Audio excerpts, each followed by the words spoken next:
Doctor, ওর কি রক্ত লাগবে? হাসপাতালের ইমার্জেন্সি রুমের ঠিক বাইরে করিডোরে থমথমে বাতাসে শান্তর কাতর কণ্ঠস্বরটা আছড়ে পড়ল।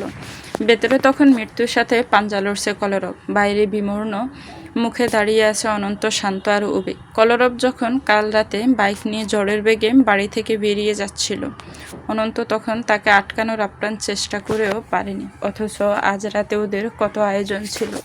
ক্লাব ঘরে একসাথে বসে আড্ডা দেওয়ার কথা ছিল সবার। কলরব নিজেই ফোন করে সবাইকে ডেকেছিল, কিন্তু সেই আড্ডার মধ্যমণিকেই না পেয়ে ওরা দীর্ঘক্ষণ অপেক্ষা করে। শেষমেশ যখন রাত গভীর হলো, চারপাশের নিস্তব্ধতা গ্রাস করলো চারিদিক, তখন এক অজানা আশঙ্কায় তিন বন্ধুই আলাদা আলাদা পথে কলরবকে খুঁজতে বের হয়। শান্তই প্রথম খুঁজে পেয়েছিল তাকে। ল্যাম্পপোস্টের আবছা আলোয় সে বীভৎস দৃশ্য দেখে শান্তর কলিজাটা কেঁপে উঠেছিল। চারপাশটা ভেসে যাচ্ছিল তাজা রক্তে।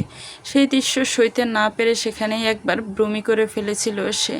কলরবের শরীর থেকে অত রক্ত জড়ে যেতে দেখে এখন বারবার শান্তর মাথায় শুধু রক্তের ভাবনাই ঘুরপাক খাচ্ছে।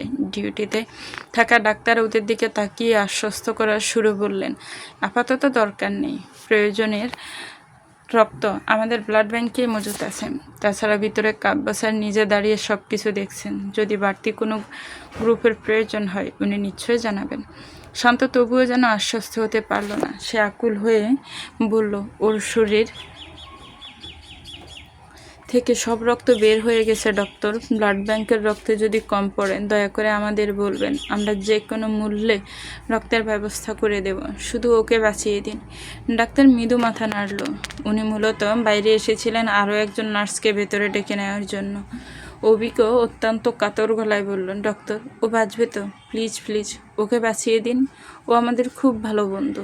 ডাক্তারের নাম সীমান্ত। এই হাসপাতালে জয়েন করেছেন বছর 2 হলো।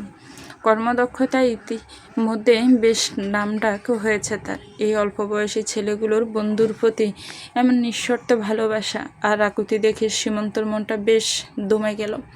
ভেতরে এক গভীর শ্রদ্ধাবোধ জাগলো, কিন্তু ভেতরের নির্মম আর ভয়াবহ সত্যটা তো তিনিই সবচেয়ে ভালো জানেন। এদের কি করে বোঝাবেন যে চিকিৎসা বিজ্ঞানের সবটুকু চেষ্টা চললেও কোনো কিছুই আসলে মানুষের হাতে নেই। সীমান্ত এক মুহূর্ত চুপ থেকে কিছুটা আমতা আমতা করে অত্যন্ত ভারী গলায় বললেন, রোগীর অবস্থা আসলেই অত্যন্ত আশঙ্কাজনক। অ্যাক্সিডেন্টের পর প্রথম দিকে যদি প্রপার চিকিৎসা হতো তবে হয়তো ঝুঁকি কিছুটা কমতো। ওর মাথায় খুব বড়সড় একটা চোট লেগেছে, যার ফলে মস্তিষ্কের রক্তক্ষরণ হয়েছে। এখনও জ্ঞান ফেরার কোনো লক্ষণ নেই। আমি বলবো তোমরা এখন আর ভেঙে না পড়ে প্রার্থনা করো। এই মুহূর্তে মিরাক্কেল ছাড়া ওকে ফেরানো বড্ড কঠিন। কথাটা বলেই সীমান্ত দ্রুত পায়ে করিডোর দৌড়ে চলে গেলেন। তার চলে যাওয়ার দিকে সে অনন্ত, শান্ত আর অভিক তিনজনেই কেমন যেন নিথর নির্বাক হয়ে দাঁড়িয়ে রইল। তারও বেশ খানিকটা সময় পর ওটির দরজা ঠেলে বাইরে বের হয়ে এলো কাব্য। ততক্ষণে হাসপাতালের করিডোরে এসে পৌঁছেছেন অলেখা, নবনী, আরশাদ তালুকদার আর কুহু। কাব্যকে বের হতে দেখেই যেন পুরো পরিবারটা তার উপর এক প্রকার ঝাঁপিয়ে পড়ল। এর আগে বহুবার কাব্য এই ওটির দরজা ঠেলে বাইরে বের হয়েছে, বহু রুগীর আপনজনদের মুখোমুখি দাঁড়িয়েছে অত্যন্ত পেশাদারিত্বের সাথে। অবলীলায় মুখের উপর বলে দিয়েছে, I am sorry, he or she is no more. কিন্তু আজ সাধারণ দুটো কথা বলতে গিয়েও তার নিজের গলায় যেন এক অদৃশ্য পাশে আটকে যাচ্ছে। মুখটা থরথর করে কাঁপছে। ভেতরে রুটি টেবিলের আলোয় নিথর হয়ে থাকা মানুষটা যে তার ছোট ভাই কলরব, এটাই এখনও বিশ্বাস করতে পারছে না কাব্য। সবসময় তিরিং বিরিং করে পুরো বাড়ি মাথায় রাখা চঞ্চল ছেলেটা আজ কেমন অসাড় হয়ে পড়ে আছে। কাব্য আজ ওর সাথে কত রাগারাগি করেছে, কত বাজে কথা বলেছে, অথচ ছেলেটা আজ কোনো কথার উল্টো তর্ক পর্যন্ত করলো না। আরশাদ তালুকদার ওর এই নীরবতা দেখে আর স্থির থাকতে পারলেন না। তিনি কাঁপা গলায় বললেন, কি হলো কাব্য, কথা বলছো না কেন? কলরব ঠিক আছে তো বাবা? জ্ঞান ফিরেছে তোর? বাইরে আরশাদ তালুকদার নিজেকে যতই কঠোর দেখান না কেন, দিন শেষে তিনি একজন বাবা। কলরবের প্রতি ক্ষোভ অভিমান যতই থাকুক, নিজের সন্তানের এই অবস্থায় বুক তো তার উপরে ছারখার হয়ে যাচ্ছে। কাব্য নিজের ভেতরের প্রবল ঝড়টাকে কোনো মতে চেপে রেখে থমথমে গলায় বলল, চাচ্ছু, আমরা আমাদের সাধ্যমতো সর্বোচ্চ চেষ্টা করছি। ওর মূল ছোটটা লেগেছে মাথায়। আমি নিউরোসার্জন নই, তাই আমাদের হাসপাতালের যিনি হেড অফ দ্য ডিপার্টমেন্ট উনি নিজে ওকে দেখছেন। আঘাতের তীব্রতা বেশি হওয়ায় ও হয়তো এই মুহূর্তে কোমায় চলে গেছে। মাথায় একটা ইমার্জেন্সি অপারেশন করতে হবে। আমরা ঢাকার অন্য বড় হাসপাতাল থেকেও আরও একজন নামী নিউরোসার্জন স্পেশালিস্ট খবর দিয়েছি। উনি কিছুক্ষণের মধ্যেই এসে পৌঁছাবেন। তোমরা প্লিজ চিন্তা করো না, কলরবের কিচ্ছু হবে না। কথাগুলো বলার সময় কাব্য নিজের ভেতরে এক প্রবল অপরাধ বোধ আর সংকোচ কাজ করছিল। কারণ কলরবের ভেতরের আসল অবস্থা যে কতটা আশঙ্কাজনক তা একজন ডাক্তার হিসেবে তার চেয়ে ভালো আর কেউ এই মুহূর্তে বুঝতে পারছে না। কাব্যর মুখে কোমার কথা শুনে আরশাদ তালুকদার উত্তেজিত দিশেহারা হয়ে উঠলেন। তিনি চিৎকার করে উঠলেন, চিন্তা করবে না? কীভাবে চিন্তা করব না শুনি? এতক্ষণ ধরে তাহলে কি করেছ তোমরা এখানে? এই এত বড় হাসপাতাল, দেশ জোড়া এত নামি দামি ডাক্তার, এসব দিয়ে আমার কি লাভ হবে যদি আমার ছেলেই সুস্থ না হয়? এখনই দেশের সেরা ডাক্তারদের নিয়ে মেডিকেল বোর্ড গঠন করো, নয়তো যদি তোমরা না পারো তবে সোজা ছেড়ে দাও। আমি এখনই আমার ছেলেকে চিকিৎসার জন্য দেশের বাইরে নিয়ে যাব। কাব্য আরশাদ তালুকদারের হাত দুটো চেপে ধরে অনুনয়ের সুরে বলল, চাচ্চু শান্ত হও, এই অপারেশনটা টেকনিক্যালি এতটা জটিল নয়, আর আমাদের নিউরোসার্জনও যথেষ্ট অভিজ্ঞ। সবচেয়ে বড় সমস্যা যেটা, তা হলো অলরেডি অনেকটা সময় নষ্ট হয়ে গেছে। এই মুহূর্তে ওকে স্থানান্তরিত করতে গেলে দখল সইতে পারবে না, বড্ড দেরি হয়ে যাবে। আর সত্যি বলতে অপারেশন ছাড়া এই অবস্থায় ওর সারভাইভ করার চান্স বড় জোর আর 12 ঘন্টা। অলেখা হু হু করে কেঁদে উঠলেন। আরশাদ তালুকদার কিছু একটা বলতে যাচ্ছিলেন, কিন্তু তার আগে অলেখা স্বামীর উপর ক্ষোভে দুঃখে চিৎকার করে উঠলেন, তুমি একদম চুপ করো। তোমার জন্যই আজ আমার ছেলের এই অবস্থা। তোমার এই কঠোরতার জেদের জন্য আমার কলরব রাতে ওভাবে ঘর ছেড়ে চলে গেল। এখন আর এখানে দাঁড়িয়ে দরদ দেখাতে হবে না। কথাগুলো বলেই অলেখা ঘুরে কাব্যর হাত দুটো খপ করে ধরে ডুকরে উঠলেন। কাব্য, শোনা বাবা আমার, ও তো ছোট বাইনারে, তুই তো ভালোবাসিস ওকে। প্লিজ বাবা, ডাক্তার হিসেবে নয়, ভাই হিসেবে তুই তোর ভাইটাকে আমার কোলে ফিরিয়ে দে। আমার সোনাটাকে একটু বাঁচিয়ে দে বাবা। কাব্য চরম অসহায় বোধ করল। নিজের জন্মদাত্রী সম ছাচির এই আকুতি সহ্য করা কঠিন। সে কোনো মতে চোখের পানি সামলে বলল, বড় আম্মু, আমার নিজের সাধ্যে থাকলে আমি কি ওকে ওভাবে ওটি টেবিলে নিথর ফেলে রাখতাম? তোমরা প্লিজ একটু ধৈর্য ধরো, আল্লাহর কাছে দোয়া করো, আর করিডোরে এভাবে ভিড় করো না। এখানে চেঁচামেচি করলে ভেতরের ডাক্তারদের মনোযোগ নষ্ট হবে। আমি নিজে ভেতরে সব তদারকি করছি। কথাটা বলেই দ্রুত পায়ে করিডোরের একটা বাঁক পেরিয়ে ওটির পেছনে করিডোরের দিকে চলে গেল কাব্য। ঠিক তখনই নবনীর তীক্ষ্ণ নজর একটা বিষয় আটকে গেল। কাব্য একা যায়নি। ওটির পেছনে দরজা দিয়ে তার ঠিক পেছনে পেছনে ওটির ড্রেস পরা আরও একজন ডাক্তার এগিয়ে যাচ্ছেন। গায়ে সবুজ রঙের ডাক্তারি পোশাক, মাথায় সার্জিক্যাল ক্যাপ, আর মুখটা সাদা মাস্কে সম্পূর্ণ ঢাকা। লোকটাকে প্রথম দেখার পর থেকে নবনীর বুকের ভেতরটা কেমন যেন তোলপাড় করছিল, বিশেষ করে ওই চোখ দুটো। করিডোরে আসার পর থেকে নবনীর যতবারই তীক্ষ্ণ সন্ধানী দৃষ্টিতে ওই লোকটার দিকে ছেড়েছে, লোকটা ততবারই অস্বস্তিতে চোখ নামিয়ে নিয়েছে, বাড়াল করেছে নিজেকে। নবনীর ষষ্ঠ ইন্দ্রিয় এক মুহূর্তের জন্য থমকে গেল। এ তো অন্য কেউ হতে পারে না। মনের ভেতর সন্দেহ আর তীব্র আকুলতা চেপে রাখতে না পেরে নবনীয় বাড়ির সবার অলক্ষ্যে দীর্ঘায় ওই লোকটার পিছু নিল। করিডোরের নির্জন অংশ পৌঁছাতে লোকটা যখন কাব্যচ্ছে কিছুটা পিছিয়ে পড়েছে, তখন নবনী আর নিজেকে ধরে রাখতে পারল না। সে এক পা এগিয়ে গিয়ে পেছন থেকে মৃদু কণ্ঠে ডাকল, দিব্য শুনুন। ডাক্তার শোনা মাত্র লোকটার বাড়িয়ে দেওয়া পা দুটো যেন মেঝেতেই জমে গেল। সে এক মুহূর্তে থমকে দাঁড়িয়ে রইল। নবনীর ঠোঁটের কোণে এতক্ষণ এক সিলতে স্বস্তির হাসি ফুটে উঠল। চোখের মণিজোড়া এক চরম অবাস্তব অবিশ্বাসে আর আনন্দে চকচক করে উঠল। দিব্য নিজের ফিট ফিরিয়ে বুঝতে পারল সে কত বড় বোকামিটা করে ফেলেছে। আপাতত সে বাড়ির আর কারোর সামনে আসতে চায়নি। সবটা আড়ালে রাখতেই চেয়েছিল, কিন্তু নিজের ছোট ভাই এমন আশঙ্কাজনক অবস্থায় সে হাত গুটিয়ে বসে থাকি কি করে। হাসপাতালে ছুটে না এসে তার কোনো উপায় ছিল না। দিব্য নিজেকে সামলে নিয়ে আবারও পা বাড়াতে চাইল, কিন্তু নবনীত ছিটকে এসে তার সামনে পথ আগলে দাঁড়ালো। তার চোখের ভেতরের জমানো অভিমান তপ্ত গলায় বলল, এসবের মানে কি? হ্যাঁ, আশ্চর্য, চারিপাশে এসব কি হচ্ছে? আপনি নিজে মুখ ফুটে সবটা বলবেন, নাকি আমি এখনই চিৎকার করে সবাইকে ডেকে বলবো যে এটা আপনি? দিব্য এক বুক দীর্ঘশ্বাস ফেলল। চারপাশের করিডোরে চোখ বুলি অত্যন্ত নিচু গাম্ভীর্যপূর্ণ গলায় বলল, আমার সাথে এসো। কথাটা বলে এসে দ্রুত পায়ে এগিয়ে গেল। নবনী আর এক সেকেন্ডও দ্বিধা না করে ওর পিছু নিল। করিডোরের শেষ মাথায় একটা ফাঁকা কেবিনে ঢুকে পড়ল দিব্য। নবনী ভেতরে পা রাখা মাত্র সে পেছনের দরজাটা আলতো করে লক করে দিল। তারপর মাথা থেকে সবুজ সার্জিক্যাল ক্যাপটা নামিয়ে মুখের সাদা মাস্কটা পুরোপুরি খুলে ফেলল।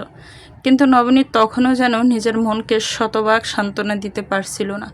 সে চট করে বলল, আপনার ডান হাতটা দেখি।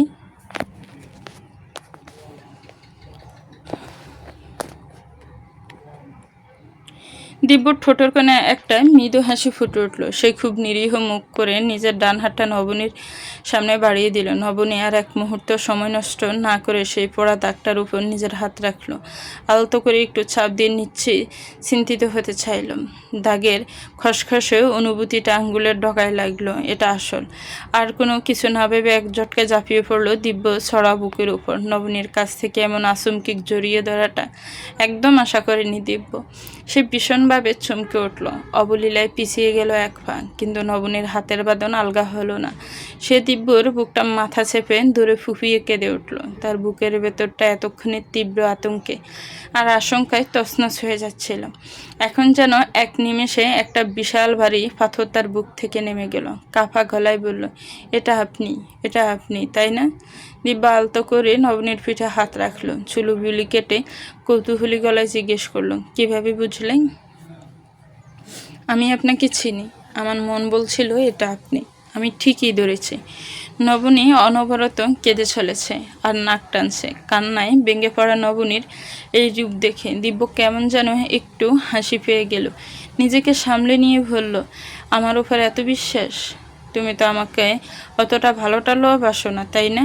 নবনীর কান্না যেন এক সেকেন্ডের জন্য থমকে গেল। সে দিব্যর বুক থেকে মুখ তুলে সোজা তার চোখের দিকে তাকালো। অত্যন্ত আকুল কণ্ঠে বলল, খুব ভালোবাসি। কথাটা শুনে এবার দিব্য নিজেই থমকে গেল। সে বুঝতে পারল গত কয়েক ঘন্টার জ্বর এই শান্ত মেয়েটাকে কতটা কাঁপিয়ে দিয়েছে, কতটা ভয় পাইয়ে দিয়েছে। নিজেকে সামলে নিয়ে একটু হালকা করার জন্য বলল, খুব ভালোবাসো? আমি কিন্তু দেখতে তেমন একটা সুন্দর নই নবনী। নবনীর চোখের পানি তখনও গাল বেয়ে গড়িয়ে পড়ছে, কিন্তু তার দৃষ্টিতে এখন আর কোনো সংশয় নেই। আপনার মনটা অনেক বেশি সুন্দর, আমি কালো। দিব্য মৃদু হেসে নিজের গায়ের রঙের দিকে ইঙ্গিত করে পুরনো কথাটা বলল। নবনী একটুও হাসল না, মুগ্ধ চোখে চেয়ে বলল, ব্যক্তিত্ব মানুষকে আলাদা করে, রূপ নয়। দিব্য এবার হো হো করে হেসেই ফেলল। নবনীর গাল দুটো আলতো করে টিপে দিয়ে বলল, আচ্ছা, তুমি নিশ্চিত তো যে তুমিই নবনী? আমি কিন্তু সেই নবনীর সাথে এই নবনীর কোনো মিল পাচ্ছি না। নবনীর এবার সত্যি সত্যি মেজাজটা খারাপ হয়ে গেল। এত বড় একটা জ্বর বয়ে গেল তার উপর দিয়ে, আর এই মানুষটা এখনও রসিকতা করে চলেছে। সে চোখ রাঙিয়ে তপ্ত গলায় বলল, পাজলামি রাখুন তো। আপনি এতক্ষণ কোথায় ছিলেন? হ্যাঁ, একটা ভয়ঙ্কর বহুরূপী লোক আমাদের বাড়িতে দিব্যি আপনি সেজে ঢুকে পড়েছে, আর আপনি এখানে শান্তিতে লুকিয়ে আছেন। লোকটা যদি বাড়ির কারো কোনো বড় ক্ষতি করে দিত, যদি ওকে আমি সময় মতো চিনতে না পারতাম, তখন কি হতো? কথাটার শেষের দিকে এসে নবনীর গলাটা সামান্য কেঁপে উঠল। এতক্ষণে শক্ত হয়ে থাকা মেয়েটার ভিতরে সে অবদমিত আতঙ্কটা এবার টের ফেলে দিব্য। সে আর কথা বাড়ালো না। নবনীর মাথায় হাত রেখে তাকে আবার শক্ত করে নিজের বুকের সাথে চেপে ধরল। আশ্বস্ত করা গলায় বলল, তাহলে আমি তার আগেই চলে আসতাম নবনী। একেবারে ফালতু কথা, ট্রাস্ট মি। আমার মনে এই বিশ্বাসটুকু ছিল যে তুমি ওকে ঠিকই চেনে ফেলবে। থ্যাংক ইউ সো মাচ নবনী। আচ্ছা, দিয়া কোথায়? ওকে তো করিডোরে দেখলাম না। নবনী এবার দিব্যর বুক থেকে মাথা তুলল। শাড়ির আঁচল দিয়ে চোখের কোণার পানিটুকু মুছে নিয়ে ধরা গলায় বলল, দিয়ে এখন ওই লোকটার কাছেই আছে। লোকটা মেন গেটে তালা মেরে রেখেছিল, আমাদের অনেক কষ্টে হাসপাতালে আসতে দিয়েছে। কিন্তু আসল কথা বলুন তো, ওই লোকটাকে ও আলমারি, ওয়ারড্রপ সব গেটে আপনার কোনো একটা গোপন ফাইল খুঁজছিল। ও আমাদের হুমকি দিয়ে বলেছিল আপনি নাকি ওর কাছে বন্দি। আমার যে কী ভীষণ চিন্তা হচ্ছিল বিশ্বাস করুন। সারা রাত আমি একটা মুহূর্তের জন্য চোখের পাতা এক করতে পারিনি।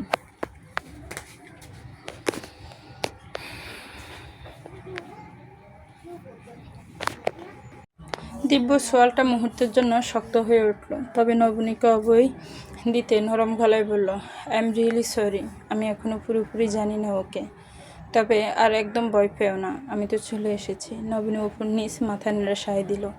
এবার ভালো করে লক্ষ্য করতে সে দেখল দিব্যকে বড্ড অগোছালো লাগছে। তার শিরোছেনা সেই পরিপাটি ক্লিন শেপ করা মুখে এখন খোঁচা খোঁচা দাড়ি গজিয়েছে, চোখে ক্লান্তির চাপ স্পষ্ট। অদ্ভুত লাগছে লোকটাকে। নবনীর চারপাশটা একবার দেখে নিয়ে বলল, আপনি এভাবে লুকিয়ে আছেন কেন? পুলিশকে কিছু জানাননি? দিব্য নিচু স্বরে বলল, পুলিশকে সব জানানো হয়েছে, কিন্তু সমস্যা হলো ও এখন আমাদের বাড়ির ভেতরে অবস্থান করছে, আর ওর কাছে অস্ত্র আছে। তাছাড়া বাড়ির বাইরেও নিশ্চয়ই ওর কোনো লোক কড়া নজর রাখছে। এই অবস্থায় পুলিশ সরাসরি অ্যাকশনে গেলেও ও বাড়ির কারো বড় ক্ষতি করে বসতে পারে। তাই আমাদের খুব সাবধানে চাল চালতে হবে। নবনী, আমি তোমাকে এখন যা বলবো তুমি কি ঠিকঠাকভাবে সেটা করতে পারবে? নিজানা সোফায় বসে আছে নিথর হয়ে। বিশাল ড্রয়িং রুমের দেয়ালে ঝুলানো বড় পর্দার টেলিভিশনটা চলছে আপন নিয়মে, তবে সেদিকে তার বিন্দুমাত্র খেয়াল নেই। নিষ্প্রভ হাতে ফোনটা ধরে সে শুধু তাকিয়ে আছে শূন্যতায়। আজকাল কোনো কিছুই আর ভালো লাগে না তার। চারপাশের সব কিছুতেই এক জমাটবদ্ধ বিষাদ। তার নিজের জীবনটা তো অন্যরকম হতে পারত, অনেক সুন্দর হতে পারত, তবে কেন এমন হলো? নিজানা ভেবেছিল কলরব আর কোনো দিন ফিরে আসবে না। এভাবে ঘর ছেড়ে চলে যাওয়ার পর ওখানে সব কিছু রীতি ঘটেছিল, তবে গতকাল যেন আবার ফিরে এলো সে, শুধু নিজেকে নির্দোষ প্রমাণ করতে। কিন্তু নিজানার কাছে তো আর কোনো কৈফিয়ত দেওয়ার প্রয়োজন ছিল না। নিজানা তখন ডিভোর্সের কথাটা উচ্চারণ করলো, তখন বুঝি ছেলেটার পুরুষতান্ত্রিক অহংকার বড্ড আঘাত লেগেছিল। কিন্তু কাল চলে যাওয়ার আগে শেষ কথাটা বলে কলরব যখন চোখ মুছেছিল, সেটা কি নিজানা ভুল দেখেছিল? ছেলেটা কি সত্যিই কাঁদছিল? নিজানার মন কিছুতেই তাই বিশ্বাস করতে চায় না। পাষাণ কলরবও কাঁদতে জানে। ভাবনারে এই গোলকদাদে আচমকায় হাতের ফোনটা কেঁপে উঠল। স্ক্রিনে ভেসে উঠল কায়েফের নাম। নিজানা কিছুটা চমকে গেল। একটা সময় ছিল যখন কায়েফের ফোন আসাটা খুব স্বাভাবিক ছিল, প্রায় তাদের কথা হতো। কিন্তু কলরবের সাথে নিজানার বিয়ের পর থেকে কায়েফ কেমন যেন একটা অদৃশ্য দূরত্ব বজায় রেখে চলে। অবশ্য কলরবের সাথে তার যে একটা শীতল যুদ্ধ চলছে সেটা বাড়ির কারো অজানা নয়। তবে আজ হুট করে কায়েফ ফোন করতে গেল কেন? নিজানা দ্বিধা ঝেড়ে ফোনটা রিসিভ করে কানের কাছে ধরতে উপাস থেকে ভেসে এলো কায়েফের কণ্ঠ। শুনছিস? নিজানা নিজেকে সামনে নিয়ে বলল, হ্যাঁ, কেমন আছো তুমি? ভালো, তুই ভালো তো? নিজানা ছোট করে জবাব দিল, হুম। এক মুহূর্তের স্তব্ধতা ভেঙে কায়েব শুধালো, একবার হাসপাতালে আসবি না? কথাটা শুনে নিজানার মনে হলো সে বুঝি ভুল শুনেছে। ব্রু কুচকে সে পুনরায় জিজ্ঞেস করলো, হাসপাতালে যাওয়ার কথা বললে? মানে, তোকে এখনো কেউ কিছু বলেনি? কায়েফের গলা স্পষ্ট অবাকতা। নিজানা বলল, কে কি বলবে? কি হয়েছে বলো তো?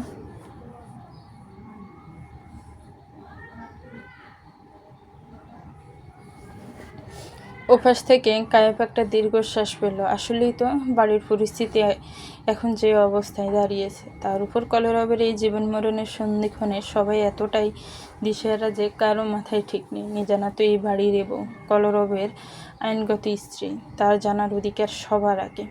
নিজানা জানলে নিশ্চয়ই এভাবে ঘরে বসে থাকতো না। কায়েব নিজের গলার স্বর কিছুটা নিচু করে বলল, কলরবের খুব বড় একটা অ্যাক্সিডেন্ট হয়েছে নিজানা, কাল মাঝরাতে। অবস্থা ভীষণ সিরিয়াস। ও এখন আমাদের হাসপাতালে ভর্তি আছে, ওটিতে অপারেশন চলছে। কথাটা শোনা মাত্রই নিজানার বুকের ভিতরটা যেন এক তীব্র আঘাতে দপ করে উঠল।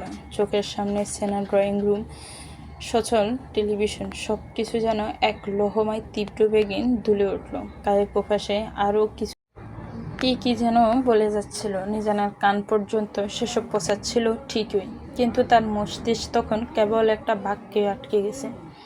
কলরবের অ্যাক্সিডেন্ট হয়েছে, অবস্থা সিরিয়াস। শব্দগুলো তীরের মতো এসে বুঝল তার বুকে। কানের পর্দায় বারবার প্রতিধ্বনিত হতে লাগলো এক ভয়ঙ্কর সাইরেনের মতো। হাতটা আচমকায় অবশ হয়ে এলো নিজানার। আঙ্গুলের পাক গলে দামি ফোনটা ছিটকে পড়ে গেল মেঝের কার্পেটে। সেই শব্দে নিজানা যেন সম্বিয় বাস্তবে ফিরে এলো। সে তড়িগড়ি করে কাঁপা কাঁপা হাতে মেঝে থেকে ফোনটা তুলে আবার কানের কাছে ঠেকালো। ওপাশ থেকে কায়েব তখনও মুড়িয়ে হয়ে ডেকে চলেছে, নিজানা, হ্যালো নিজানা, শুনছিস তুই? নিজানার ভেতর থেকে একজাক প্রশ্ন তীব্র বেগে উপসে আসতে চাইল, কিন্তু মুখের কাছে এসে সব শব্দ কেমন যেন জট পাকিয়ে গেল। হাত দুটো অবাধ্যের মতো কাঁপছে। কোনো মতো কম্পিত গলায় বলল, কায়েব, ও কলরব, কেমন আছো এখন? ভালো না রে, শেষ চেষ্টা হিসেবে অপারেশন থিয়েটারে ঢুকানো হয়েছে ওকে। তবে কাব্য ভাইয়া বলেছে অপারেশন যদি সাকসেসফুলি শেষও হয়, তাও ও স্মৃতিশক্তি হারানোর একটা বড় সম্ভাবনা আছে। আর যদি অপারেশন সফল না হয়, তবে প্রাণটাই। কায়েবের কথা শেষ করতে পারল না। তার নিজের চোখ দুটো নোনা জলে ভিজে উঠেছে, গলা কাঁপছে তীব্র অপরাধ বোধ আর শোকে। কোনো মতে নিজেকে সামলে নিয়ে বলল, ফুফিকে নিয়ে পারলে জলদি আয়, রাখছি আমি।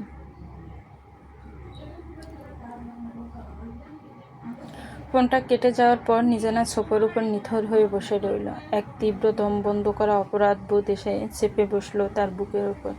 মনে হলো এই সব কিছুর জন্য কোথাও না কোথাও সে নিজেই দেয়, কিন্তু সে তো এমনটা চায়নি। স্রষ্টা সাক্ষী, সে কখনো কলরবের এমন পরিণতি চায়নি।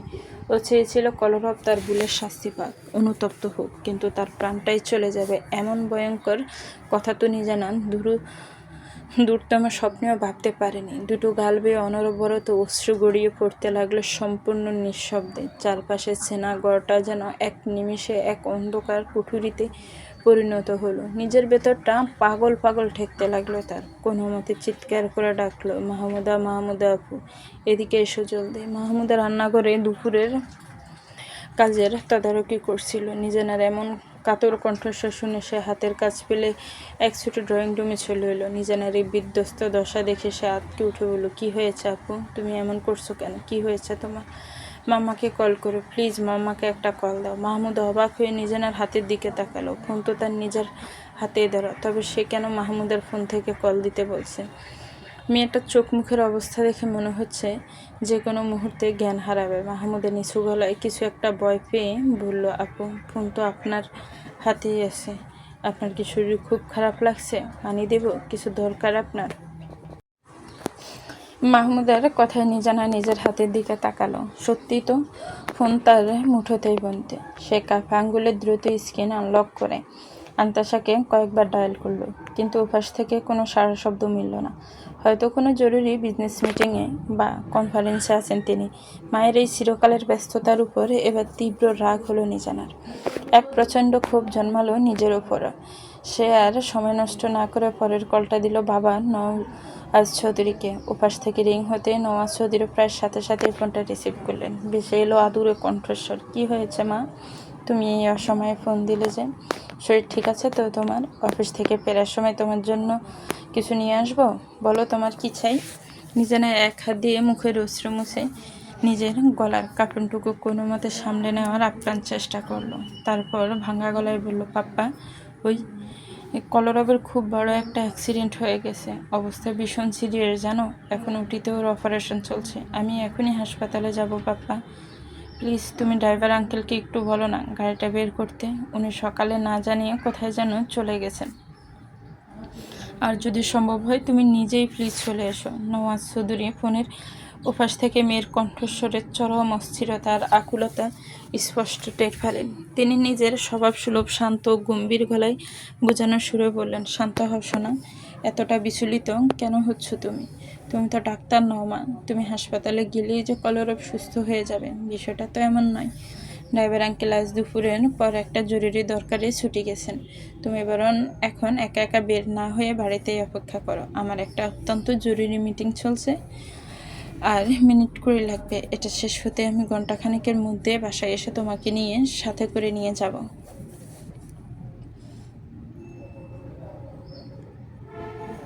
বাবার এই ধীর স্থির যুক্তি নিজানার ভেতরে জ্বলতে থাকা আগুনে যেন ঘি ঢেলে দিল। সে মরিয়া হয়ে প্রায় চিৎকার করে উঠল, papa please understand, his condition is very very serious, I have to go now. নিজানা একদম জেদ করো না, এই অবস্থায় একা একা রাস্তাঘাটে কীভাবে যাবে তুমি? আমি যেটা বলেছি ঠিক সেটাই শোনো। আমি তো বললামই যে আমি আসছি। নওয়াজ চৌধুরী বোধহয় লাইন থেকে আরও কিছু বলতে যাচ্ছিলেন, কিন্তু নিজানা আর কোনো যুক্তি শোনার মতো অবস্থায় ছিল না। সে এক ঝটকায় ফোনটা কেটে দিল। আর 1 ঘন্টা ঘরে বসে অপেক্ষা করা তার পক্ষে কোনোভাবেই সম্ভব নয়। এক অজানা ছটফটানি আর তীব্র অস্থিরতায় তার বুকটা ফেটে যাচ্ছে। সেই সোফা ছেড়ে ঝড়ের বেগে উঠে দাঁড়ালো। মাহমুদা আপু প্লিজ আমাকে একটা রিকশায় তুলে দাও জলদি। মাহমুদা এতক্ষণ পাশে দাঁড়িয়ে নিজানার ফোনের সব কথাই শুনছিল। নওয়াজ চৌধুরীর অমতের কথা জানতে পেরে সে মনে মনে বেশ ভয় পেয়ে গেল। কিছুটা দ্বিধাগ্রস্ত গলায় বলল, আপু চাচা চাচি আম্মা যদি জানতে পারেন যে আপনি ওনাদের কথা না শুনে এভাবে একা একা চলে গেছেন, তাহলে কিন্তু নিজানা ধমক দিয়ে বলল, তোমাকে আমি এই মুহূর্তে যেটা বলেছি ঠিক সেটাই করো। কলরবের অপারেশন শেষ হয়েছে। সমস্ত আশঙ্কার জটিলতাকে পেছনে ফেলে অস্ত্রোপচারটা সফলভাবে সম্পন্ন করেছেন ডাক্তাররা। এমনকি ওটি থেকে বের করার কিছুক্ষণের মধ্যেই একবার চোখের পাতা মেলেছিল সে। সাময়িকভাবে ফিরেছিল চেতনা, তবে তার স্মৃতিশক্তির ঠিক কতটা ক্ষতি হয়েছে তা পূর্ণাঙ্গভাবে জ্ঞান ফেরার পরেই কেবল চিন্তিত করা যাবে। হাসপাতাল ছড়া করিডর ধরে দিশেহারার মতো এদিক সেদিক তাকাতে তাকাতে এগিয়ে আসছিল নিজানা। তার চোখ দুটো মুড়িয়া হয়ে খুঁজছিল পরিচিত কাউকে। হঠাৎই করিডোরের এক কোণে কুহুকে দেখতে পেয়ে সে প্রায় ছুটে গেল সেখানে। নিজানাকে এই অবস্থায় হঠাৎ হাসপাতালে উপস্থিত হতে দেখে কুহু যেন অবাক হলো। তেমনই এক তীব্র অপরাধ বোধ আর আফসোস এসে গ্রাস করলো তাকে। এই এত বড় বিপদের মুহূর্তে নিজানাকে একটা খবর দেওয়ার কথা যে তার নিজের মাথাতেও আসেনি, এই ভেবে সে মনে মনে লজ্জিত হলো। নিজানা কুহুর দুটো হাত খপ করে ধরে কাঁপালো গলায় শুধালো, কলরব কোথায়? ও ঠিক আছে তো কুহু? নিজানার কণ্ঠস্বর আতঙ্কে কাঁপছে। একা একা এই মেয়েটা কিভাবে এতটা পথ পাড়ি দিয়ে এখানে এলো? কুহু অবাক হলো। কিছুটা শান্ত করার উদ্দেশ্যেই বলল, রিল্যাক্স নিজানা, ভাইয়া এখন অনেকটাই ঠিক আছে, জ্ঞানও ফিরেছিল একটু আগে। আপাতত 24 ঘন্টার জন্য ডাক্তাররা ওকে নিবিড় পর্যবেক্ষণে রেখেছেন। জানিস নিজানা, আর একটু উলটপালট হলে হয়তো আজ ভাইয়াকে আমরা চিরতরে হারিয়ে ফেলতাম। কথাটা শেষ করতেই আর নিজের আবেগ ধরে রাখতে পারল না কুহু। নিজানার বুকে মুখ লুকিয়ে কেঁদে ফেলল।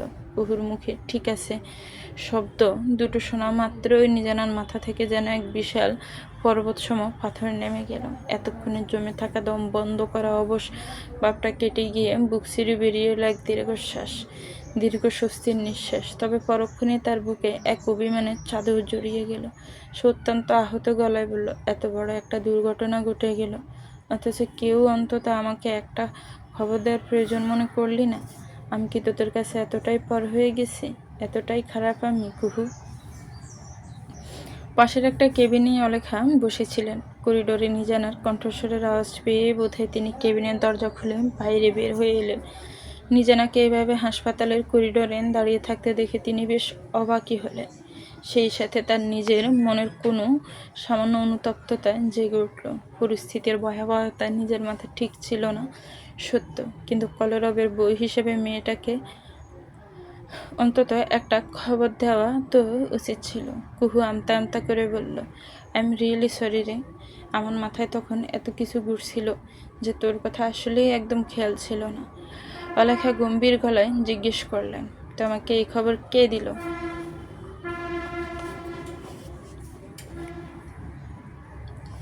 নিজানা চকিতেও তাকালো সেদিকে। অলেখা তখনও তার দিকে তীক্ষ্ণ অবাক চোখে তাকিয়েছেন।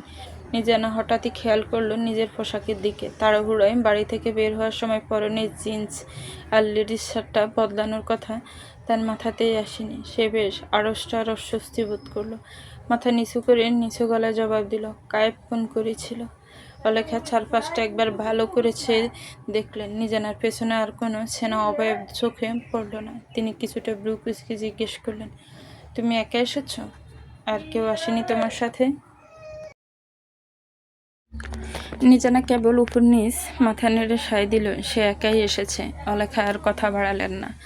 তিনি কেবল নিজের একটা আঙ্গুল উঁচিয়ে বিশেষ কেবিনটা দেখিয়ে দিয়ে শান্ত গলায় বললেন, কলরব এই কেবিনটাতেই আছে, তবে এখন ভেতরে যাওয়ার কঠোর নিষেধাজ্ঞা আছে ডাক্তারদের। তুমি চাইলেও ওই কাছের ওপাশ থেকে বাইরে দাঁড়িয়েই ওকে একবার দেখে নিতে পারো। নিজানা কোনো কথা বলল না, প্রায় ছুটে গেল কেবিনের এই বদ্ধ দরজার কাছে। মনে হলো এই তীব্র ব্যাকুলতার অপেক্ষাতেই সেই এতক্ষণ ছটফট করছিল। দরজার ঠিক মাঝখানটায় চারকোনা কাছের একটা ছোট্ট আবরণ রয়েছে, সেখান থেকে ভেতরের পুরো কক্ষটা স্পষ্ট দেখা যাচ্ছে। ভেতরে বেডের উপর নিথর হয়ে শুয়ে আছে কলরব। তার মুখের উপর চেপে বসেছে একটা কৃত্রিম অক্সিজেন মাস্ক। পুরো মুখ মাথা জুড়ে সাদা রঙের ভারী ব্যান্ডেজ মোড়ানো। এক পাশের স্ট্যান্ড থেকে ড্রপ বাই ড্রপ স্যালাইন চলছে তার অবশ ডান হাতে। দৃশ্যটা দেখা মাত্র নিজানার ডাগর চোখ দুটো আবারও নোনা জলে ছলছল করে উঠল। সে কাছের উপর হাত রেখে নিঃশব্দে কাঁদতে লাগলো। এই ছেলেটা তো ঠিক কালকে এই সময়টাই তার ঘরে গিয়ে নিজেকে নির্দোষ প্রমাণ করার জন্য কতটা পাগলামি করছিল, কতটা অধিকার নিয়ে কথা বলছিল। আর এই মাত্র কয়েক ঘন্টার ব্যবধানে ভাগ্যের কি নির্মম পরিহাসে সে আজ এভাবে জ্যান্ত লাশের মতো শুয়ে আছে। পেছন থেকে অলেখা নিস্তব্ধ করিডোরে দাঁড়িয়ে পুরো বিষয়টা খেয়াল করলেন। তিনি দীর্ঘায় এগিয়ে এসে আলতো করে হাত রাখলেন নিজানার কাঁধের ওপর। আচমকিক ছোঁয়ায় নিজানা চমকে লাফিয়ে উঠল। অলেখার মুখের দিকে তাকাতে সে আর নিজের ভেতরের কান্না ধরে রাখতে পারল না। শব্দ করে ফুঁপিয়ে উঠে বলল, আই এম রিয়েলি সরি মামি, সব আমার জন্য হয়েছে। আমি সত্যিই বুঝতে পারিনি এত বড় সর্বনাশ হয়ে যাবে। কান্নার তীব্র জোরে তোড়ে নিজানার কথাগুলো গলার কাছে আটকে যেতে লাগলো। অলেখা নিজের মনের কোণে জমে থাকা সবটুকু অভিমান এক নিমিষে ভুলে গেলেন। তিনি মুখে কিছু না বলে নিজানার মাথাটা টেনে নিজের বুকের মাঝে জড়িয়ে নিলেন। মায়ের মতো সেই বুকটার সান্নিধ্য আর পেতে নিজানা ছোট বাচ্চার মতো শব্দ করে কাঁদতে লাগলো। অলেখা নিজের চোখের জল আড়াল করে ধরা গলায় বললেন, তোমার কোনো দোষ নেই, নিজেকে আর অপরাধী ভেবো না, বাদ দাও ওসব পুরনো কথা। এখন শুধু আল্লাহর কাছে দোয়া করো যেন ওর পুরোপুরি জ্ঞান ফেরার পর সব কিছু ঠিকঠাক থাকে। ডাক্তাররা বলেছে ব্রেনের আঘাতটা বড্ড গুরুতর ছিল, তার উপর এত বড় একটা জটিল অস্ত্রোপচার হয়েছে। এই মুহূর্তে জীবনের ঝুঁকি না থাকলেও হয়তো জ্ঞান ফেরার পরও নিজের স্মৃতিশক্তিটুকু চিরতরে হারিয়ে ফেলতে পারে। স্মৃতিশক্তি হারানোর কথা শুনতেই নিজানা চমকে মুখ তুলে চাইল। তার চোখে এক আকাশ বিস্ময় আর অজানা আতঙ্ক। কলরব তাকে ভুলে যাবে? এর বেশ অনেকটা সময় পর নোয়া চৌধুরী আর আন্তাসা চৌধুরী হাসপাতালে এসে পৌঁছালেন। তারা বেশ কিছুক্ষণ অলেখা আর আরশাদ তালুকদারের পাশে বসে সান্ত্বনা দিলেন। রাত তখন বেশ গভীর হয়েছে। কাব্য ওটি ড্রেস বদলে বাইরে এসে সবাইকে বলল যে আপাতত সে নিজে আজ রাতে হাসপাতালে থাকবে, তাই বাকি সবাই যেন এখন হাসপাতালে অহেতুক ভিড় না করে বাড়ি চলে যায়। করিডোরের একদম এক পাশের প্লাস্টিকের চেয়ারে একদম চুপচাপ গুটিসুটি মেরে বসেছিল নিজানা। তার চোখ দুটো তখনও কলরবের কেবিনের দিকেই স্থির। আন্তাসা চৌধুরী মেয়ের কাছে এগিয়ে এসে তার মাথায় হাত রেখে আদুরে গলায় বললেন, বেবি চলো, অনেক রাত হয়েছে, আমরা বরং এখন বাসায় যাই। নিজানা মায়ের দিকে চোখ তুলে চাইল, নিরস গলায় বলল, তোমরা চলে যাও মাম্মা, কলরবের পুরোপুরি জ্ঞান ফিরুক, তারপর আমি বাড়ি যাব। নিজানা নিজেও জানে না কেন, কিন্তু এই মুহূর্তে হাসপাতাল ছেড়ে কলরবকে এই অবস্থায় পেলে তার কোথাও যেতে ইচ্ছে করছে না। ওই সারাক্ষণ কথা বলা, জেদ করা, হাসানো ছেলেটাকে এভাবে চুপচাপ নিস্পন্দ হয়ে থাকাটা একদম মানায় না। ওর মুখ থেকে নিজের নামটা শেষবারের মতো শোনার জন্য নিজানার মনের ভেতর যে কী রকমে এক প্রলয়ঙ্কারী তোড়ফাড় চলছে, সেটাই হাসপাতালের করিডোরে দাঁড়িয়ে থাকা কাউকেই কোনো ভাষা দিয়ে বলে বোঝানো সম্ভব নয়। মেয়ের এমন অদ্ভুত জেদ দেখে নওয়াজ চৌধুরী কিছুটা চিন্তিত মুখে এগিয়ে এলেন। তিনি নিজানার হাতটা ধরে বোঝানোর সুরে বললেন, এটা কেমন কথা মা? কাব্যতী নিজেই বলল এখানে এত রাতে থেকে কোনো লাভ নেই, ডাক্তাররা ছাড়া কাউকে ভেতরে ঢুকতেও দেবে না, আমরা বরং সকাল সকাল আবার চলে আসব। তাছাড়া মাহমুদা বলল তুমি দুপুর থেকে পেটে এক দানা পানিও দাওনি, এখন তো গড়িতে রাত 10টা বাজতে চললো, শরীর তো এমনিতেই খারাপ করবে, চলো।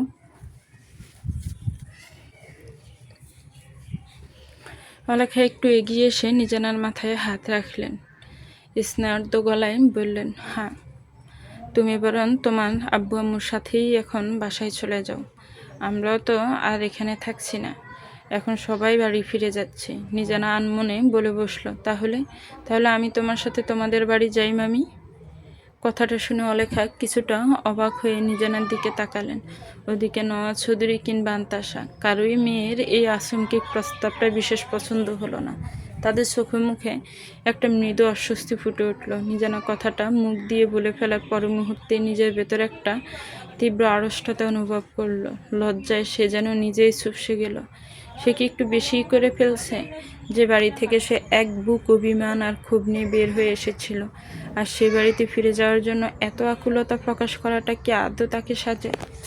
এতটা আবেগপ্রবণ হওয়া হয়তো তার ঠিক হচ্ছে না। অলেখা মনে মনে বেশ চিন্তিত বোধ করলেন। নিজে না যে নিজে থেকে তাদের বাড়ি ফিরে যেতে চাইছে, এটা তার ভালোই লাগার কথা। কলরবের সাথে নিজানার দূরত্বে আসল কারণ, কেন নিজানা ওভাবে ঘর ছেড়ে চলে গিয়েছিল, সেই সত্যটা এখন আরশাদ তালুকদারের এই পরিবারের সবারই জানা। ছেলের ভুলের কথা ভেবে অলেখার নিজের বুকও কম কষ্ট হয়নি।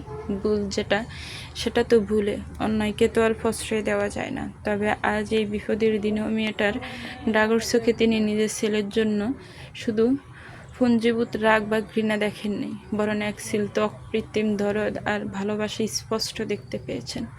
কিন্তু এই মুহূর্তে নিজের বাড়ির যে ভয়াবহ অবস্থা, এক খুনে দানব যেখানে দিবারাত্রি ওত পেতে বসে আছে, সেখানে মেয়েটাকে ফিরিয়ে নিয়ে যাওয়া কোনোভাবেই নিরাপদ মনে হলো না তার। অলেখা নিজের ভিতরের আশঙ্কা গোপন করে মুখের একটা কৃত্রিম ম্লান হাসি ফুটিয়ে বললেন, না মা, তুমি বরং এখন আব্বু আম্মুর সাথে ওদের বাসায় যাও। কলরব আগে পুরোপুরি সুস্থ হয়ে হাসপাতাল থেকে বাড়ি ফিরুক, তারপর নয় তোমরা দুজন একসাথে হাত ধরে আমাদের বাড়িতে যেও। এই কথাটা শোনার পর নিজানার মনের কোণে চট করে একটা ভাবনা খেলে গেল। সত্যিই তো, এটাই হয়তো সবচেয়ে ভালো হবে। তারা দুজন তো একসাথে বাড়ি থেকে বের হয়েছিল বোধ হয়। তাহলে আজ কলরবকে এই নিথর অবস্থায় ওটি বেডে ফেলে রেখে সে একা কেন ওই শূন্য ঘরে পা বাড়াবে? যদি ফিরে যেতেই হয়, তবে কলরব সুস্থ হয়ে উঠুক, তারা গেলে একসাথেই যাবে। নওয়াজ চৌধুরী মেয়ে চেহারার এই দোলাচল বুঝতে পেরে দ্রুত পরিস্থিতির রাশ টেনে নিলেন। মেয়ের কাঁধে হাত রেখে গম্ভীর গলায় বললেন, হাসো না, উনি একদম ঠিক কথা বলেছেন, চলো এখন জেদ না করে বাড়ি চলো। নিজানা আর কোনো তর্ক না করে বাধ্য মেয়ের মতো মৃদু মাথা নাড়ল। করিডোরের একপাশে অলেখা গা ঘেঁষে দাঁড়িয়ে পুরো দৃশ্যটা খুব সূক্ষ্মভাবে পর্যবেক্ষণ করছিল নবনী। তার সন্তানী মন নওয়াজ চৌধুরীর এই অতি তৎপরতার ভেতরের অন্য একটা রূপ দেখতে পেল। নবনীর কেন যেন মনে হলো নওয়াজ চৌধুরী কোনো একটা অজ্ঞাত কারণে নিজানাকে এই মুহূর্তে তালুকদার বাড়ির লোকজনের সাথে থাকতে দিতে চান না। এমনকি নিজানার হাসপাতালে ছুটে আসাটাকেও তিনি খুব একটা সহজ বা ইতিবাচকভাবে নিতে পারছেন না। হাসপাতালে আসার পর থেকে তার চোখে মুখে জামাতার প্রতি সহানুভূতির চেয়ে এক ধরনের সাফা বিরক্তি আর অস্বস্তি বেশি ফুটিয়ে তুলছিল। নওয়াজ চৌধুরী অবশ্য মনে মনে নিজানাকে ওই বাড়িতে পাঠাতে অলেখার এই অসম্মতির পেছনে একটা নিজস্ব মন গড়া কারণ দাঁড় করালেন। তিনি ধরে নিলেন অলেখা হয়তো নিজের ছেলের এই মুমূর্ষ অবস্থার জন্য পরোক্ষভাবে নিজানার উপরেই রাগ করে আছেন, নিজানাকেই দায়ী মনে করছেন। আর সেই কারণে বোধহয় তিনি নিজের ছেলের এই ঘোর বিপদের দিনে বউকে নিজের বাড়িতেই ফিরিয়ে নিয়ে যেতে চাইছেন না। ড্রয়িং রুমের কার্পেটের উপর বসে আপন মনে খেলনা গাড়ি নিয়ে খেলছে ইহান, ইভান আর ছোট্ট দিয়া। বাচ্চাদের সেই খুনসুটির ঠিক পাশে সোফায় গম্ভীর মুখে বসে আছে নকিব, আর তার ঠিক মুখোমুখি অন্য একটা সোফায় বসে আছে কায়েব। কায়েবের সার্বক্ষণিক উপস্থিতি আর চোখে ছেয়ে থাকাটা নকিব চরম বিরক্ত করে তুলছে। এমনিতে সকাল থেকে তার মনের ভেতরে পারদ ছড়ছে। দিব্য তালুকদারকে যে বিশ্বস্ত লোকগুলোর ডেরায় কড়া হেফাজতে রাখা হয়েছিল, তাদের কাউকেই সে পণে পাচ্ছে না। একের পর এক রিং হয়ে কেটে যাচ্ছে, কিন্তু উপাস থেকে কোনো সাড়া শব্দ নেই। নকিবের অপরাধী মন পরিষ্কার আন্দাজ করতে পারছে কোথাও একটা বড়সড় গন্ডগোল ঘটে গেছে। পরিকল্পনার সুতোটা হাত থেকে ফসকে যাচ্ছে ভেবে রাগে আর উৎকণ্ঠায় তার মাথার রগগুলো দপদপ করছে। তার উপর কায়েফের এই তীক্ষ্ণ নজরদারি যে জ্বলন্ত আগুনে ঘি ঢালল, সে তার নিজের মেজাজ ধরে রাখতে না পেরে তিরিক্ষি গলায় বলে উঠল, তোর সমস্যাটি কি শুনি? তোর নিজের কোনো বউটও নেই? এভাবে সারাক্ষণ হা করে আমাকে চোখ দিয়ে গিলে খাচ্ছিস কেন? কাইফ নিজের হাতের ফোনটা থেকে চোখ সরিয়ে নকিবের দিকে তাকালো। কথাটা যে তাকে উদ্দেশ্য করে বলা হয়েছে তা বুঝতে তার বিন্দুমাত্র বেগ পেতে হলো না। সে একটু উত্তেজিত হলো না। ঠোঁটের কোণে একটা মৃদু হাসি ফুটিয়ে শান্ত গলায় বলল, আপনার আছে? নকিব তাচ্ছিল্যের হাসি দিয়ে মুখ বাঁকালো। ওসব বাল ছাল আমি রাখি না। তার সে সোজা কথাই বলুন যে আপনার কপালে এখনো বিয়ে বউ জোটেনি। কায়েব বেশ সরাসরি খোঁচাটা দিল। নকিবের চোখ দুটো রাগে ছোট হয়ে এলো। সোজা হয়ে বসে আঙ্গুল উঁচিয়ে বলল, এই মুখ সামলে কথা বলবি পাপ্পা। নকিবের রাগটা ঠিক যখন চরম সীমানায় পৌঁছাতে যাচ্ছিল তখনই দিয়ার সেই আদুরে ডাকটা এসে মাঝপথে বাধা দিল। বাচ্চাদের সামনে নিজের ছদ্মবেশের খোলসটা পুরোপুরি খসে পড়ার বয়সে 1 সেকেন্ডের মধ্যে গলার স্বরটা জোর করে নরম স্বাভাবিক করার আপ্রাণ চেষ্টা করে বলল, কি হয়েছে মা? দিয়ে একটা খেলনা ভালুক হাতে নিয়ে গুটি গুটি পায়ে এগিয়ে এসে বলল, আসো না, আমাদের সাথে খেলবে। নকিব একটা শুষ্ক দীর্ঘশ্বাস ফেলে বলল, তুই খেলগে বাবা, আমার এখন খেলার মতো একদম মুড নেই। পাশ থেকে কায়েফ একটা গভীর দীর্ঘশ্বাস ফেলল। সে খুব ভালো করেই লক্ষ্য করছে নকিবের ভেতরের অস্থিরতা। দিয়ে নিজের ছোট্ট ব্রু দুটো কুচকে ফেল করে তাকিয়ে রইল পাপ্পার দিকে। তার গোলগাল মুখে এখন এক আকাশ কৌতূহল আর বিস্ময়। নিজের বাবার মুখ থেকে এমন কর্কশ আর অদ্ভুত ভাষা শুনতে সে মোটেও অভ্যস্ত নয়। নকিব মেয়েটার তাকানোর ভঙ্গি দেখে একটু অস্বস্তিতে পরে জিজ্ঞেস করল, কি ওভাবে চোরের মতো কি দেখছিস? খেলা ছেড়ে ইভান চোখ মুখ কুচকে বলে উঠল, তুমি আজ এত পচা কথা কেন বলছো চাচ্ছু? আম্মু জানলে কিন্তু বকবে। বাচ্চাদের এই জেরা নকিবের ধৈর্যের শেষ বারটুকু ঘুরিয়ে দিল। তার চোখের মনি দুটো মুহূর্তের মধ্যে হিংস্র হয়ে উঠল। সে ইভানের দিকে অত্যন্ত ঠান্ডা থমথমে গলায় বলল, বেশি কথা বলিস না, এদিকে আয় তুই। ইভান গোমরা মুখে দীর্ঘ পায়ে এগিয়ে যেতে নকিব ঠাস করে এক প্রচণ্ড ছড় বসিয়ে দিল ছেলেটার নরম গালে। আচমকাই হিংস্রতায় হতভম্ব হয়ে গেল সবাই। কায়েব কিছু বুঝে ওঠার আগেই ব্যথায় আর অপমানে ঠোঁট ফুলিয়ে ডুকরে কেঁদে উঠল ইভান। সে নিজের গালটা হাত দিয়ে চেপে ধরে একরাশ অবাক আর আতঙ্কিত চোখে তাকিয়ে রইল তার চাচ্চুর দিকে। ইভানকে এভাবে কাঁদতে দেখে ছোট্ট দিয়েও প্রচণ্ড ভয় পেয়ে গেল। সেও চিৎকার করে কান্না শুরু করে দিল। নকিব 2 হাত দিয়ে নিজের কান চেপে ধরে চরম বিরক্ত হয়ে বলল, চুপ একদম। তোরা কি এই ঘরটাকে মরা কান্দার আসর বানিয়ে দিয়েছিস? আর তুই আবার কোন দুঃখে কাঁদছিস শুনি? এমনি জ্ঞান না করে কাছে আয়, তোকে একটা গালে বসিয়ে দিই, কান্নার উসুল হোক।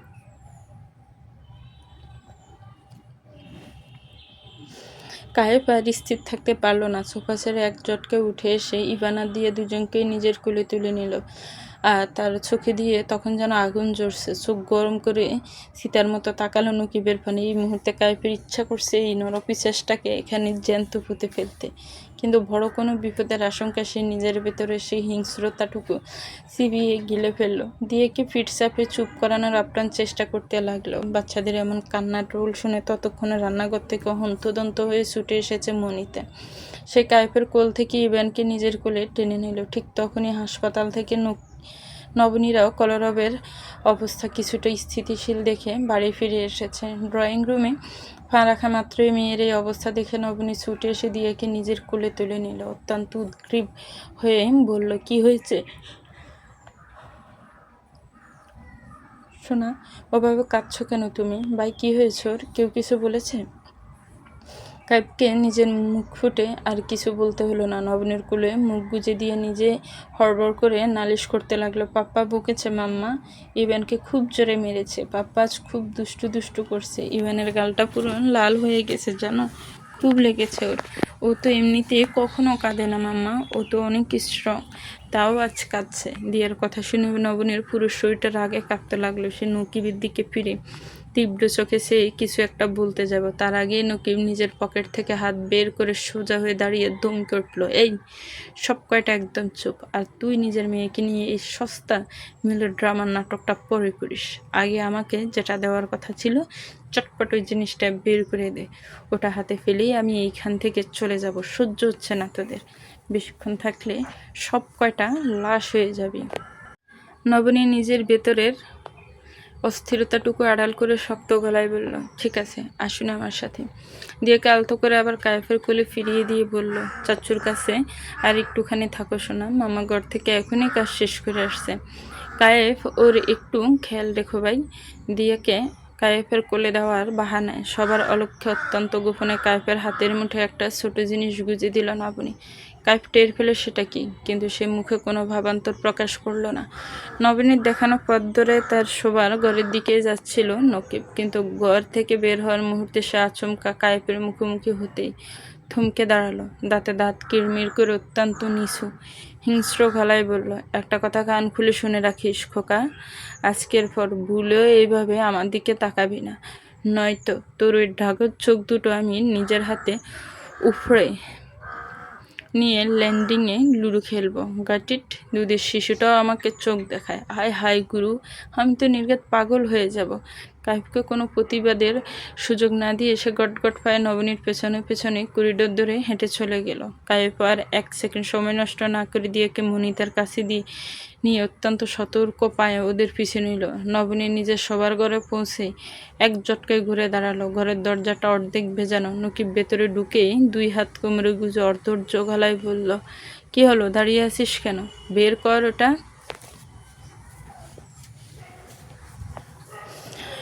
নবনী একটুও না ঘাবড়ে নকিবের চোখের দিকে সোজা তাকিয়ে বলল, আমার স্বামীর সাথে কিন্তু আপনি এখনো আমার কোনো কথা বলিয়ে দেননি। আপনি জাস্ট আমাদের হাসপাতালে যাওয়ার অনুমতি দিয়েছিলেন। এখন ওনার কণ্ঠস্বর নিজের কানে না শোনা পর্যন্ত, উনি সুস্থ আছেন তার নিশ্চিত না হওয়া পর্যন্ত আমি আপনাকে ওই ফর্মুলার ফাইল কেন দেব বলুন? নকিব দীর হিংস্র পায়ে নবীনের আরও কাছে এগিয়ে এলো। এক ঝটকায় কোমর থেকে সে কালো রিভলভার বের করে নবনীর কপাল বরাবর সোজা তাক করে তাতে দাঁত চেপে বলল, পারবি না মানে? তুই সামান্য একটা মেয়ে হয়ে আমাকে হুকুম করছিস?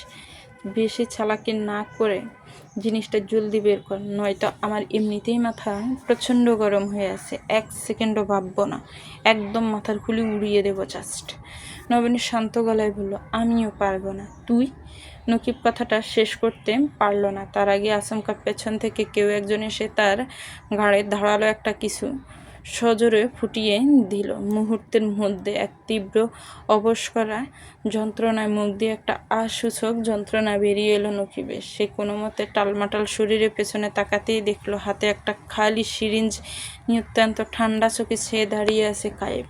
ইঞ্জেকশনের তীব্র ওষুধের প্রতিক্রিয়ায় নকিবের চোখের চারপাশটা মুহূর্তের মধ্যে অন্ধকার হয়ে এলো।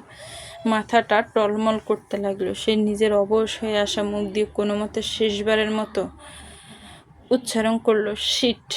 বন্দুক ধরা হাতটা সে শেষ চেষ্টায় হিসেবে নবনীর দিকে তাক করার চেষ্টা করলো, কিন্তু পারল না। কাইফে এক ঝটকায় নকিবের কবজিটা মুচড়ে ধরে বন্দুকটা উপরের দিকে তাক করে ছেড়ে নিল। আর ঠিক কয়েক সেকেন্ডের মধ্যে নওয়াজ নকিবের শরীরটা সম্পূর্ণ নিস্তেজ হয়ে মেয়েদের উপর ধপাস করে আছড়ে পড়ল।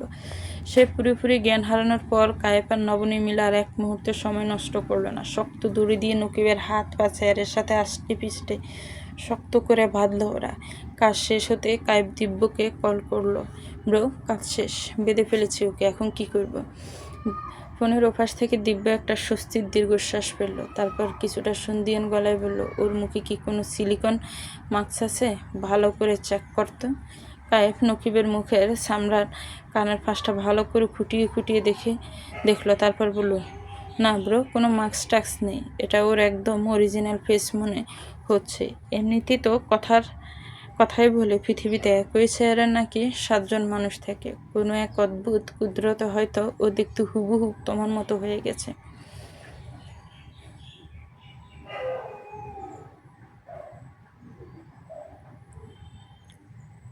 কাইফের কথা শুনে দিব্যর কপালে চিন্তার গভীর বাজ পড়ল। একই রকম চেহারা হওয়াটা কি শুধুই কাকতালীয়, নাকি এর পেছনে লুকিয়ে আছে অন্য কোনো অতীত ইতিহাস? সে কিছু একটা গম্ভীর চিন্তা করে ধীর গলায় বলল, কাইফ, আমি বাড়ি না পৌঁছানো পর্যন্ত তুই কোনোভাবে ওর উপর থেকে নজর সরাবি না, আমি আসছি। কাইফ কিছুতে উদ্ভিদ মনে করিয়ে দিল, কিন্তু ভাইয়া, বাড়ির বাইরে তো ওর লোক ওত পেতে বসে আছে। তুমি যদি এই অবস্থায় হুট করে বাড়ির মেইন দরজা দিয়ে ভেতরে ঢুকতে যাও, ওরা তো এক নজরেই বুঝে যাবে যে ভেতরের নকিব আর বাইরে দিব্য তালুকদার এক নয়। তখন তো ওরাই অ্যাকশনে চলে যাবে। দিব্য আত্মবিশ্বাসী গলায় বলল, ওরা কিচ্ছু বুঝতে পারবে না কায়েব। তালুকদার বাড়ির মেন গেট দিয়ে স্বয়ং নকিব নরজ হয়েই প্রবেশ করব। ভোর কলরবে চোখের পাতা দুটো কেঁপে উঠল, ফিরল জ্ঞান। সারা রাত এক মুহূর্তের জন্য চোখের পাতা এক করেনি কাব্য। ভাইয়ের শয্যাপানে বসে প্রতিটা মুহূর্ত কাটিয়েছে চরম উৎকণ্ঠায়। কলরবের জ্ঞান ফিরেছে এবং সে চোখ মেলে চারপাশটা চেনার চেষ্টা করছে।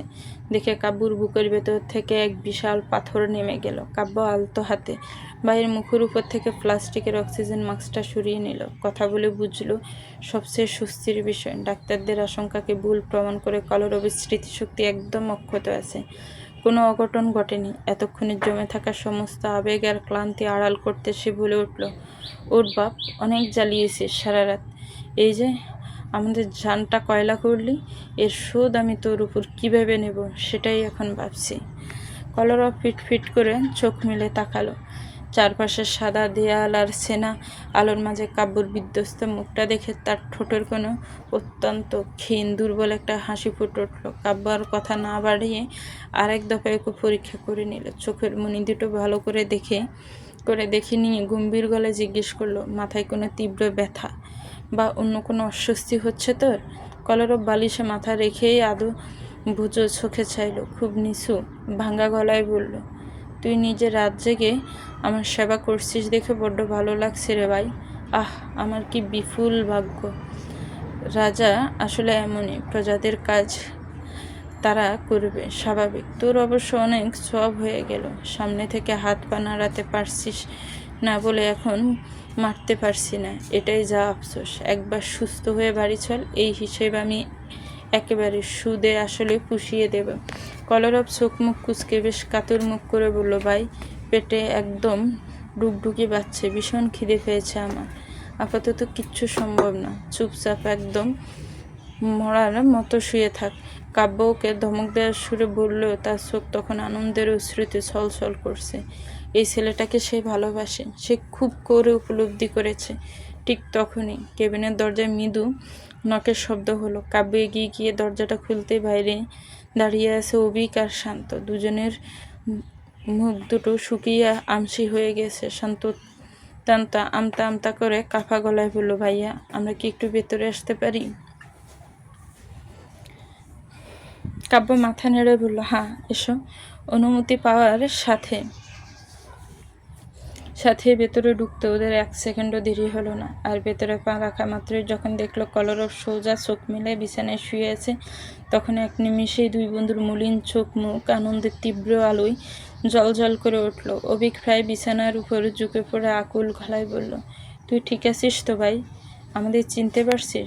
শান্ত গতকাল ডাক্তারের মুখে স্মৃতিশক্তি হারানোর আশঙ্কায় কথা শুনেছিল, সেই ভয়টা এখনও তার মন থেকে যায়নি। সে অভিজ্ঞ এক হাত দিয়ে সরিয়ে দিয়ে খুব সিরিয়াস ভঙ্গিতে মুখ কলরবের সামনে গিয়ে দাঁড়ালো। বলল, দাঁড়া, আগে পরীক্ষা করে নে। আচ্ছা দোস্ত, বলতো তোর নিজের নাম কি? কলরব প্রথমে বেশ অবাক চোখে বন্ধুদের দিকে তাকালো। ওদের শুকনো মুখ আর চোখের সামনে দেখে একবারের জন্য মনে হলো না যে ওরা কোনো ইয়ার্কি করছে।